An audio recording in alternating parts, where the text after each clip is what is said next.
कौन है ये 21-22 साल की युवती दिशा रवि जिसे दिल्ली पुलिस ने 5 दिनों की हिरासत में रखा है और लगातार दिल्ली पुलिस के तरीके पर सवाल उठाए जा रहे हैं।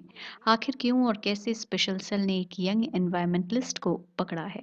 तो बेंगलुरु की इस युवती पर आरोप है कि इसने वो टूल किट बनाया जिसे ग्रेटा थनबर्ग ने किसानों के प्रोटेस्ट में सहभागिता के लिए शेयर किया। 4 फरवरी को दिल्ली पुलिस ने टूलकिट को लेकर केस दर्ज किया था। आरोप है कि दिशा रवि ने किसानों से जुड़ी टूलकिट को एडिट किया, उसमें कुछ चीजें जोड़ी और उसके आगे भेजा था। दिशा बेंगलुरु के प्रतिष्ठित विमेंस कॉलेज में शामिल माउंट कार्मेल की स्टूडेंट हैं।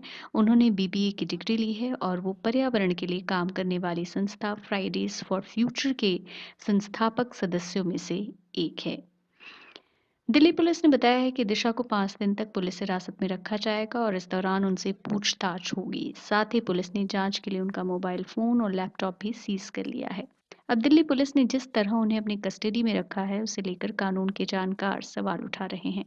लाइव लॉ की वेबसाइट के अनुसार कानून के जानकारों ने दिशा को 5 दिन पुलिस कस्टडी में भेजने का फैसला लिए जाते वक्त उनके वकील की कोर्ट में गैर मौजूदगी पर सवाल उठाए हैं। उनके वकील की मौजूदगी के बिना उन्हें पुलिस कस्टडी में भेजने को लेकर सोशल मीडिया पर चर्चा हो रही है। सुप्रीम कोर्ट की वकील रिबेका जॉन ने इस मुद्दे पर फेसबुक पर लिखा है, पटियाला कोर्ट के ड्यूटी मजिस्ट्रेट के आज के आचरण से मुझे निराशा हुई है। उन्होंने महिला का प्रतिनिधित्व करने के लिए कोर्ट में वकील की मौजूदगी सुनिश्चित किए बिना उन्हें 5 दिन की पुलिस कस्टडी में भेजने का आदेश दिया। जजों को अपने कर्तव्य को गंभीरता से निभाना चाहिए और ये सुनिश्चित करना चाहिए कि संविधान के अनुच्छेद 22 का पूरी तरह पालन किया जाए। अगर सुनवाई के दौरान महिला का प्रतिनिधित्व करने के लिए कोई वकील नहीं था, तो मजिस्ट्रेट को उनके वकील के आने का इंतजार करना चाहिए था, नहीं तो उन्हें कानूनी मदद मुहैया करानी चाहिए थी। क्या केस डायरी और अरेस्ट मेमो को देखा गया? उन्होंने ये भी सवाल किया कि क्या मजिस्ट्रेट ने स्पेशल सेल से ये पूछा कि महिला को बेंगलुरु की कोर्ट से बिना ट्रांजिट रिमांड के दिल्ली की एक कोर्ट में क्यों पेश किया गया? वरिष्ठ वकील सौरभ कृपाल ने सोशल मीडिया पर सवाल किया है कि जरा सी आहट पर लोगों को क्यों गिरफ्तार किया जाता है।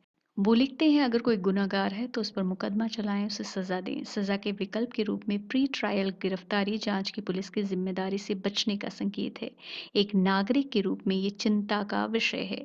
इस पूरे प्रकरण ने राजनीतिक रूप भी ले लिया है। राज्यसभा सांसद और कांग्रेस सदस्य जयराम रमेश ने दिशा की गिरफ्तारी को अत्याचार कहा है। उन्होंने ट्वीट किया, ये परेशान करना और डर फैलाना है। मैं दिशा रवि का समर्थन करता हूँ।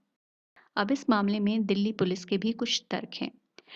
पुलिस ने अपने आधिकारिक ट्विटर हैंडल से ट्वीट किया है कि दिशा रवि, जिसे दिल्ली पुलिस की साइबर टीम ने गिरफ्तार किया है, वो उस टूल किट की एडिटर है और उस दस्तावेज को तैयार करने और उसे सोशल मीडिया पर सर्कुलेट करने वाली मुख्य साजिश करता है। दिल्ली पुलिस का दावा है कि उन्होंने ही एक व्हाट्सएप ग्रुप बनाया जिस पर इस टूल किट को बनाने के लिए काम हो रहा था। दिशा ने इस टूलकिट के अंतिम ड्राफ्ट को बनाने वाली टीम के साथ मिलकर काम किया था। इसके अलावा दिल्ली पुलिस ने ट्विटर पर लिखा है कि इस प्रक्रिया में दिशा और उनके साथियों ने खालिस्तान समर्थक पोएटिक जस्टिस फाउंडेशन नामक संस्था के साथ काम किया ताकि भारत के खिलाफ नफरत फैलाई जा सके। दिशा ने ही इस टूलकिट दस्तावेज को ग्रेटा थनबर्ग के साथ शेयर किया था। Coalition for environmental justice in India नामक संस्था ने दिशा की गिरफ्तारी के बाद एक बयान जारी किया है।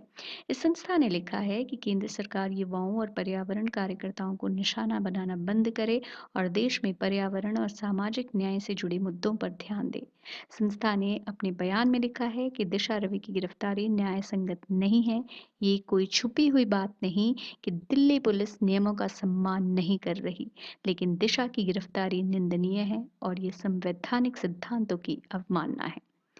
सवाल ये उठता है कि आखिर ये टूल किट होता क्या है? मौजूदा दौर में दुनिया के अलग-अलग हिस्सों में जो भी आंदोलन होते हैं, चाहे वो ब्लैक लाइव्स मैटर हो, अमेरिका का एंटी लॉकडाउन प्रोटेस्ट हो, पर्यावरण से जुड़ा क्लाइमेट स्ट्राइक कैंपेन हो या फिर कोई दूसरा आंदोलन, सभी जगह आंदोलन से जुड़े लोग कुछ एक्शन पॉइंट्स तैयार करते हैं, यानी कुछ ऐसी चीजें प्लान करते हैं जो आंदोलन को आगे बढ़ाने के लिए की जा सकती है।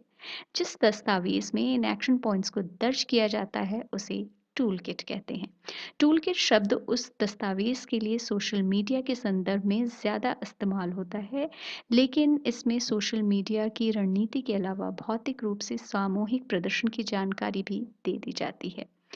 टूलकिट को आप दीवारों पे लगाए जाने वाले उन पोस्टरों से कंपेयर कर सकते हैं, जिनका इस्तेमाल वर्षों से आंदोलन करने वाले लोग अपील या आह्वान करने के लिए करते रहे हैं।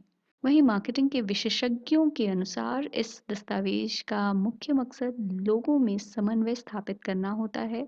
टूलकिट में आमतौर पर ये बताया जाता है कि लोग क्या लिख सकते हैं, कौन से हैशटैग इस्तेमाल कर सकते हैं, किस वक्त से किस वक्त के बीच ट्वीट या पोस्ट करने से फ़ायदा होगा और किन्हें ट्वीट्स या फेसबुक पोस्ट्स में शामिल करने से फ़ायदा होगा। जानकारों के अनुसार इसका असर ये होता है कि एक ही वक्त पर लोगों के एक्शन से किसी आंदोलन या अभियान की मौजूदगी दर्ज होती है, यानी सोशल मीडिया के ट्रेंड्स में, और फिर उनके जरिए लोगों की नज़र में आने के लिए इस तरह की रणनीति बनाई जाती है।